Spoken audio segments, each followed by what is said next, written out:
ఈ పాసురంలో బయట ఉన్న గోపికలకు, లోపల ఉన్న గోపికలకు మధ్య సంభాషణ జరుగుతుంది. బయట ఉన్న గోపికలు లోపల ఉన్న గోపికను మంచి చిలుక పలుకల్లాంటిదానా, ఇంకా నిద్రపోతున్నావా, నిద్రలే అంటూ మేల్కొల్పుతూ ఉంటారు. లోపల ఉన్న గోపిక, అమ్మ అంత గట్టిగా పిలవకండి, ఇప్పుడే వస్తున్నాను అని సమాధానం ఇస్తుంది. బయట ఉన్న గోపికలందరూ కూడా, నువ్వు మాటలు చెప్పడంలో నేర్పరివి, నీ నోటి తురుసు మాకు తెలుసు అని ఆట పట్టిస్తూ ఉంటారు. దానికి ఆమె వినయంతో, సరే మీరే గెలిచారు, నేనే ఓడిపోయాను, తప్పు నాదే అనుకోండి అంటుంది. నీకు ప్రత్యేకంగా ఇంకేం కావాలి, త్వరగా రా అని వారు పిలవగా, ఆమె అందరూ వచ్చారా అని అడుగుతుంది. దానికి వారు, అందరూ వచ్చారు, కావాలంటే బయటికి వచ్చి నువ్వే లెక్క పెట్టుకో అని చెప్తారు.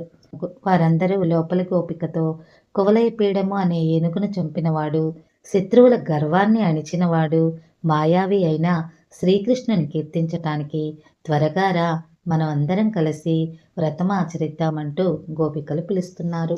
"சில்லே இளங்கிளியே இன்னம் உறங்குதியோ, சில்லென்று அலையேன் மின் நங்கை மீர் போதருகின்றேன், வல்லை உன் கத்துரைகள் பண்டே உன் வாயறிதும், வல்லீர்கள் நீங்களே நானேதான் ஐடுகாம், ஒல்லை நீ போதாய் உனக்கென்னா வேறுடையை, எல்லாரும் போந்தாரோ போந்தார் போந்து எண்ணிக்கள், வல்லானை கொன்றாரை மாறாரை மாறு அளிக்கா, వల్లానై మాయనై పాడే ఏలోరెంబవాయ్.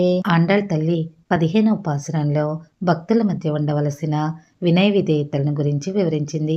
భగవంతుని గోష్ఠిలో వాదోపవాదాలు ఉండకూడదని, తప్పు మనది కాకపోయినా నాదే తప్పు అని ఒప్పుకొని అందరితో కలిసి ముందుకు సాగటమే నిజమైన భక్తి లక్షణమని ఈ పాసురంలో బోధించింది.